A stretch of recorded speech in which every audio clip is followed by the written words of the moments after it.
À la une ce soir. C'est avec soulagement qu'on apprend cette nouvelle-là. La tragédie s'est produite il y a 13 ans déjà. Feu vert pour la voie de contournement en lac Mégantic, 13 ans après la tragédie. Pendant ce temps-là, des lacunes flagrantes observées à Repentigny. Il y avait plusieurs endroits où c'était manquant, où certaines de ces pinces-là s'étaient déplacées, donc ils ne jouaient plus leur rôle efficace pour retenir les déplacements du rail. Les surdoses explosent à Montréal. La direction de la santé publique en alerte. Les médicaments qui existent actuellement ils suivent pas la cadence. La puissance du médicament, elle est rien par rapport aux puissances du fentanyl de rue. Aussi ce soir, le nord de l'Ontario brûle, des communautés évacuées en raison des intenses feux de forêt. On demande à tous de rester loin des zones touchées pour la sécurité de tous, puis pour les opérations par les équipes d'urgence. Il est 17 h, voici votre Nouveau Info.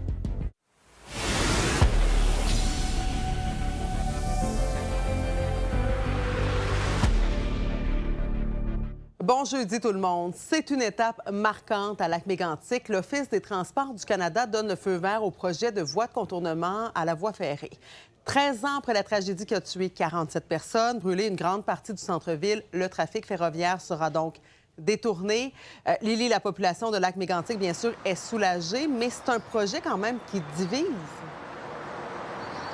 Oui, c'était difficile de s'entendre dans les dernières années, mais tu le dis, l'Office des transports du Canada donne le feu vert au projet. On parle de 12,5 km de nouvelles lignes ferroviaires qui sera construite pour détourner le train du centre-ville de Lac-Mégantic. Et c'est une nouvelle qui soulage notamment le député conservateur Luc Berthold. On peut l'écouter.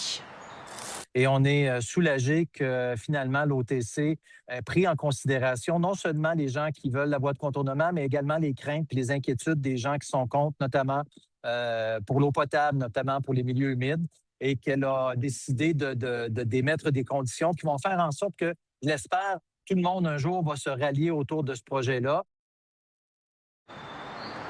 D'ailleurs, il y a une tragédie ferroviaire qui a été évitée récemment à Repentigny quand un train a déraillé et il y a 46 wagons qui sont sortis de la voie. Bon, il n'y a pas eu de blessés, mais il y a quand même eu 200 personnes qui ont été évacuées. Et là, le Bureau de la sécurité des transports du Canada a révélé plusieurs lacunes qui auraient pu contribuer à l'accident.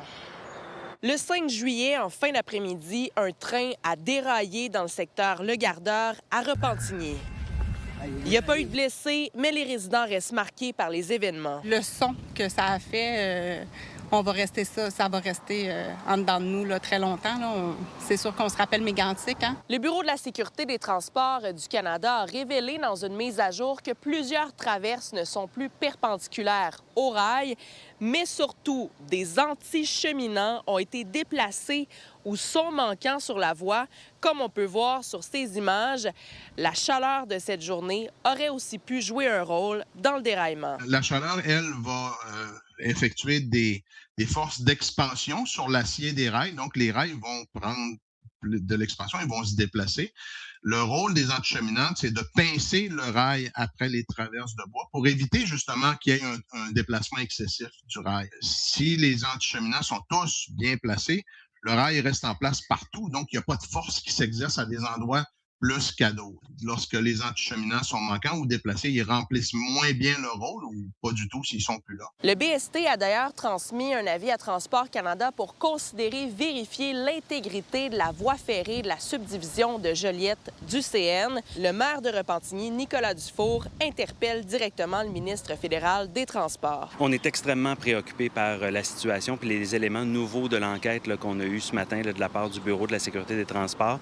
Toutefois, ce qui nous soulage un peu, c'est qu'on voit que l'enquête se fait de façon très rigoureuse et en toute transparence. Et là, entre-temps, on demande que tant aussi longtemps qu'il n'y a pas de correctif d'apporter sur la ligne de chemin de fer, qu'il y ait une pause du transport ferroviaire à Repentigny. Je pense que c'est une très bonne idée parce que nous avons beaucoup d'inquiétudes et puis de stress par rapport à cet accident-là et de voir le train passer encore. Donc, ça serait bien que la Ville et CN soient vraiment très consciencieux. C'est pas normal que les rails soient ce qu'on appelle les dormants qui sont sous les rails soient de travers un peu puis qui manquent des crochets après certains rails. De ce qu'on voit du rapport de ce matin, on trouve ça très inquiétant. On espère qu'ils vont aller au fond de tout ça parce que les trains continuent à passer. Même si c'est à basse vitesse, c'est quand même inquiétant, là. S'il y a une instabilité, puis si la rail n'est pas si solide, c'est sûr qu'on se pose des questions, là, puis on espère qu'ils vont agir en conséquence. Pour sa part, le CN estime que le désalignement serait dû à une mauvaise application de ces normes d'ingénierie pour gérer les effets des températures extrêmes lors des travaux effectués ce printemps. Mais l'entreprise ferroviaire ne considère pas que la vitesse, la conduite du train ou une défaillance mécanique soient en cause dans le déraillement. Les conclusions du rapport final du Bureau de la sécurité des transports du Canada pourraient prendre quelques semaines, voire quelques mois avant de voir le jour. À Repentigny-Lily-Mercure pour Nouveau Info. La santé publique de Montréal lance une alerte à la suite d'une augmentation des surdoses mortelles. Elle confirme 8 morts causées par le carfentanyl, un dérivé très puissant du fentanyl. D'ailleurs, au cours des 3 dernières semaines, 2 personnes en situation d'itinérance ont été retrouvées sans vie à la suite d'une surdose sur la rue Ontario. Véronique Dubé. Le corps de l'homme de 49 ans a été retrouvé ici sur le parquet de l'église sur Ontario-Est. Et selon le SPVM, il y avait du matériel de consommation autour de lui. Il y avait quelqu'un détendu par terre avec une bâche jaune dessus. Il s'agit de la 2e surdose mortelle à survenir ici sur Ontario en 3 semaines.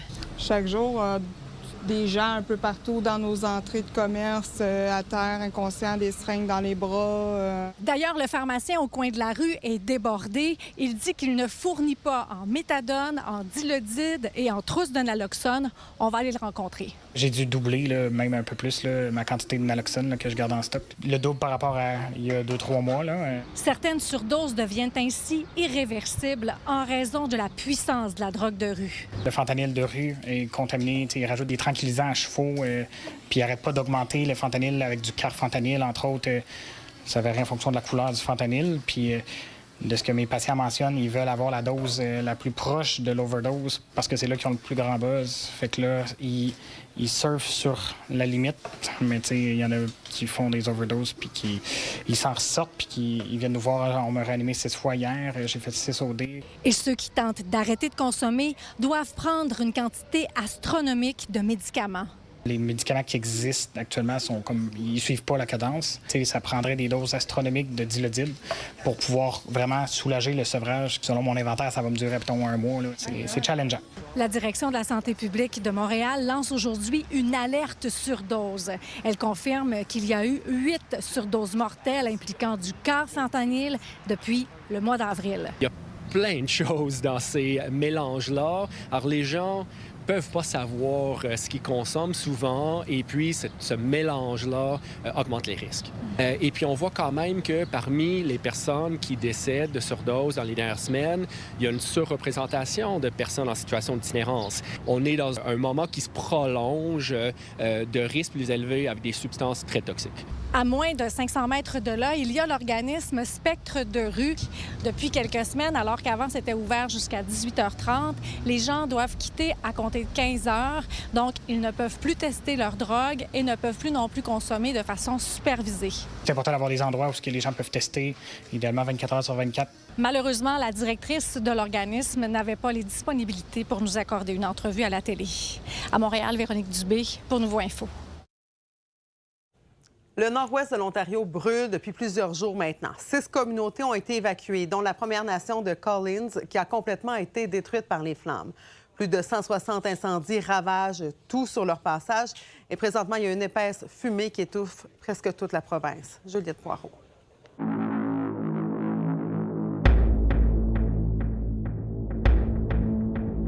Plus de 160 feux de forêt, c'est le nombre d'incendies actifs actuellement en Ontario, des scènes apocalyptiques qui se déroulent dans la province voisine depuis les derniers jours. Les images filmées par les habitants de la communauté autochtone de Collins dans le nord-ouest de l'Ontario sont particulièrement impressionnantes. La quarantaine de résidents a dû évacuer les lieux par ses propres moyens, voyant leur village et leurs maisons rasées par les immenses flammes. Pour mesure de sécurité, on a des évacuations obligatoires. Armstrong, les Premières Nations de Collins, de Lac-la-Croix. On demande aux gens de consulter avec les sources officielles pour des renseignements mis à jour. hurry up, paddle 5 kilometers up to the next lake. But as we paddled on down after a couple of kilometers, we began to see lots of smoke and the flames, and we could actually hear the rumbling of the fire, which was really unnerving. And then Kevin got a text from Bruce saying that it's not going to be doable. We're going to have to send a helicopter in to get you. Le Premier ministre de l'Ontario, Doug Ford, assure que la province va faire tout ce qu'il y a en son pouvoir pour combattre les flammes et souligne également le travail héroïque de plus de 150 équipes de pompiers et près de 50 avions sur place qui luttent pour protéger les communautés. And that includes over 150 fire crews. Those are huge numbers that are on the ground right now as we speak. Et les conséquences des feux de forêt se font ressentir jusque dans le sud de la province. C'est au tour de Toronto d'avoir un ciel jaune-orangé, tandis que la qualité de l'air y est la pire au monde actuellement. La qualité de l'air, elle est vraiment très mauvaise. On parle de concentration de particules fines entre 100 et 300 microgrammes par mètre cube, alors que c'est considéré mauvais à partir de 35 microgrammes par mètre cube. Ce que la santé publique recommande, c'est d'éviter son exposition à l'extérieur le plus possible. Si on doit le faire, si on doit être à l'extérieur, le faire avec un masque du type N95. Et malheureusement, la situation n'est pas prête de s'améliorer alors que peu de précipitations sont attendues dans le nord-ouest de l'Ontario pour aider à éteindre les feux. À Montréal, Juliette Poirot pour Nouveau Info.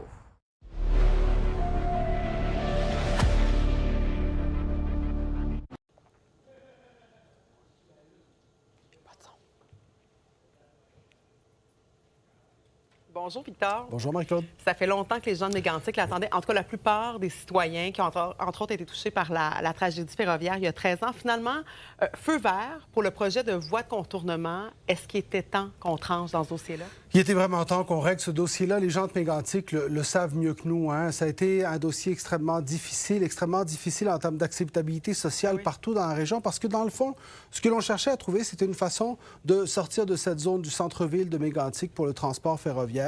Mais bien entendu, dans les zones avoisinantes, il y a d'autres villes qui, eux, ne veulent pas voir de voie de contournement proche de chez eux. Donc, c'est ce choix difficile qui a finalement été fait par l'Office de consultation du Canada. Le feu vert est donc donné à cette voie de contournement qui nous permettra peut-être de tourner la page du côté de Lac-Mégantic. C'est ce que la mairesse disait, en tout cas, en disant là, on va pouvoir regarder vers l'avenir.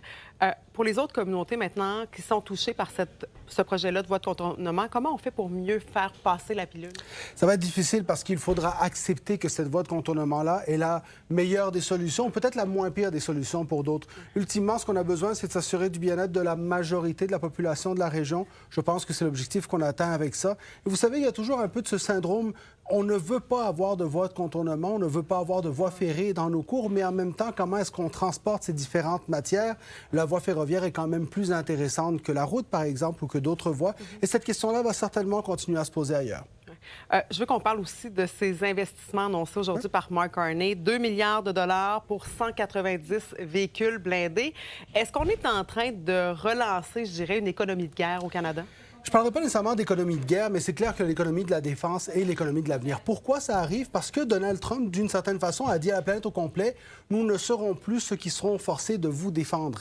Et à partir de là, le message qui a été passé à l'OTAN, c'était on augmente nos dépenses. Le Canada l'a bien compris. La bonne nouvelle ici, c'est que ça va avoir des retombées nationales au niveau du Canada. C'est l'élément important. Mais je pense que tout ça vient du paradigme que les gouvernements américains, depuis longtemps, demandent aux membres de l'OTAN d'augmenter leur défense, leur investissement militaire. Là, la différence, c'est qu'on a un Donald Trump qui, lui, met ses menaces à exécution et ça vient changer complètement l'économie autour de laquelle on fait ces investissements-là. Ces annonces-là qui ont un impact ici, chez nous, au Canada, mais peut-être aussi à l'international, ça envoie un message. Alors, tout à fait, ça envoie un message au niveau du monde occidental, de l'OTAN au complet, et ça permet aussi d'ouvrir la possibilité au Canada d'avoir de nouveaux partenaires commerciaux. Puis on pense, par exemple, aux avions de Sabre que Sabre propose de faire fabriquer ici au Québec, ou d'autres contrats avec Boeing qui vont venir. Les Américains vont certainement faire partie de ces partenaires-là. Alors, ce sera intéressant de voir comment est-ce qu'on distribue ça. Mais maintenant, la dernière question, c'est comment comment on va le financer. Et là-dessus, le gouvernement du Canada devrait être plus transparent parce que pour l'instant, on se pose beaucoup de questions.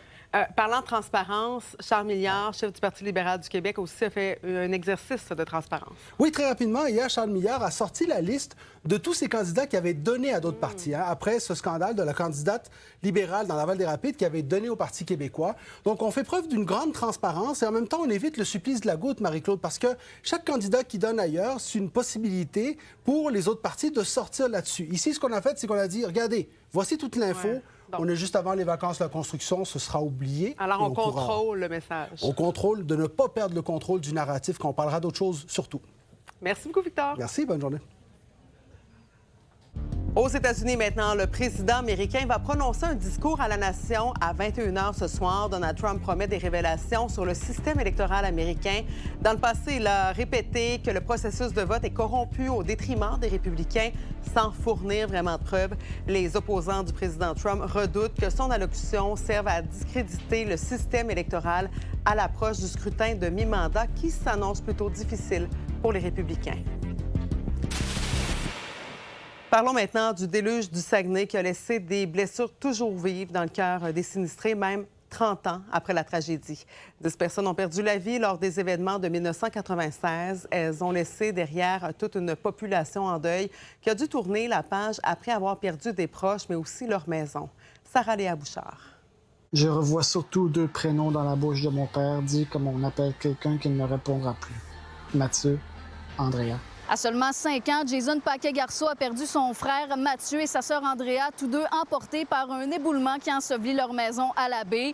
Touché également de très près par le drame, le journaliste sportif Michael Lalancette, alors âgé de 10 ans, perdait sa maison d'enfance et l'un de ses bons amis, Mathieu Paquet-Garceau, le frère de Jason. Dans la nuit du 19 au 20 juillet, on nous a demandé d'évacuer parce que la rivière avait sorti de son lit, il commençait à avoir de l'eau dans le sous-sol. Et on a été évacués à ce moment-là. Puis on n'a rien pris parce que ma mère elle nous a dit on va revenir demain. Ce qu'on ne savait pas à ce moment-là, c'est que le barrage, il y avait eu déficit d'entretien. Alors quand ils sont venus pour ouvrir les valves du barrage, bien, ils n'ont jamais été capables de le faire. C'était soudé, c'était figé complètement dans le métal. Et le lac a monté. Et quand il a été trop plein, bien, il s'est carrément vidé d'un seul coup. Alors ça a été une vague absolument incroyable. La maison, elle a été emportée le lendemain soir, 20h54. La maison a complètement été emportée par la rivière, puis on a tout perdu. Ça a été difficile, tu repars de zéro. Fait que là, tu fais la file pour aller chercher un bon de la Croix-Rouge pour manger, pour te réhabiller. Moi, il me restait mon pyjama sur le dos, il me restait plus rien. Là. Une citation qui dit « Quand tu traverses l'enfer, continue d'avancer. Si tu t'arrêtes, c'est là que tu vas te mettre à couler. C'est pas une guérison complète. C'est toujours une reconstruction qui nous rend plus forts que ce qu'on était auparavant. »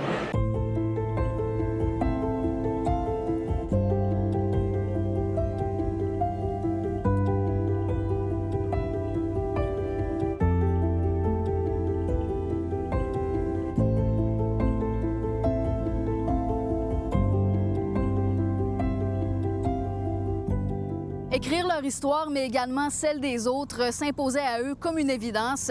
Michael Lalancette a publié un premier livre sur le déluge en 2021 à l'occasion du 25e anniversaire de la tragédie.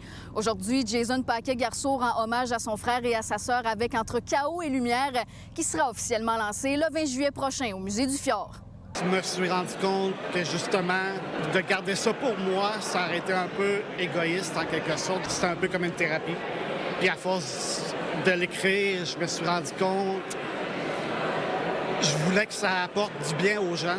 Je voulais que ça ait un sens, que la mort de mon frère et ma sœur soit pas arrivée pour rien. Après 30 ans, c'est une génération entière aussi qui passe, qu'ils n'ont pas connu le déluge. C'est un devoir de mémoire. La seule chose que je souhaite, c'est qu'on n'oublie pas ceux qu'on a perdus dans cet événement-là, la résilience, les leçons du passé de cet événement-là. Je souhaite qu'on s'en souvienne. À Saguenay, Sarah-Léa Bouchard pour Nouveau Info.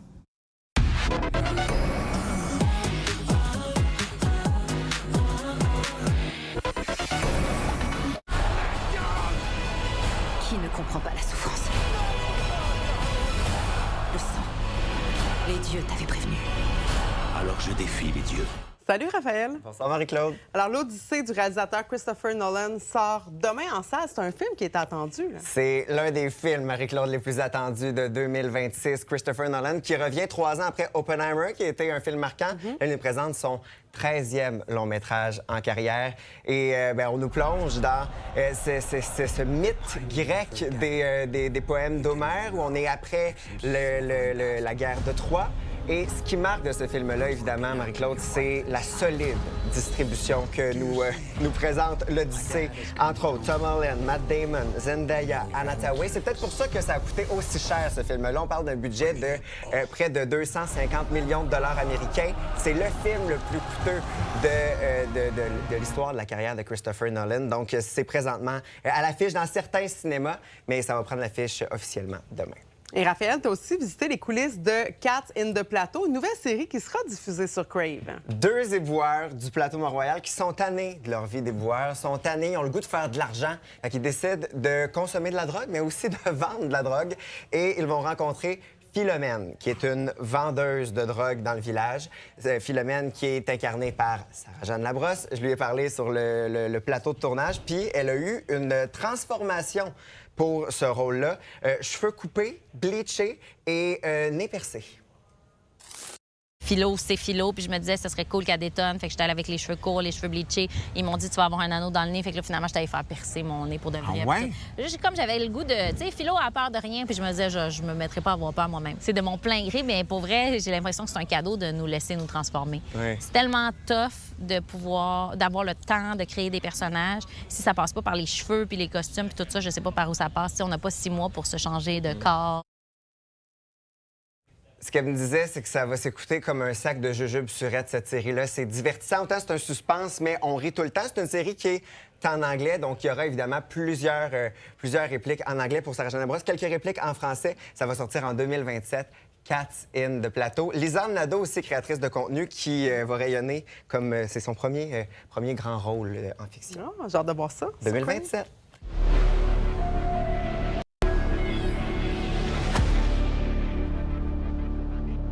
Une nouvelle espèce de singe a été filmée dans la forêt tropicale. Ça se passe en République démocratique du Congo. Elle a été aperçue pour la première fois en 2008 par des chercheurs. Des scientifiques d'un peu partout sur la planète ont travaillé sur le projet. Et ce n'est que la 5e nouvelle espèce de singe à être identifiée en Afrique en 75 ans. Alors voilà, c'est complet pour ce bulletin d'information. Merci beaucoup d'avoir été là. Bien sûr, ce soir, on va suivre ce discours à la nation de Donald Trump qui va se dérouler à partir de 21h. On va revenir à 22h en analyse avec un spécialiste de la politique américaine. D'ici là, prenez soin de vous. À tantôt tout le monde.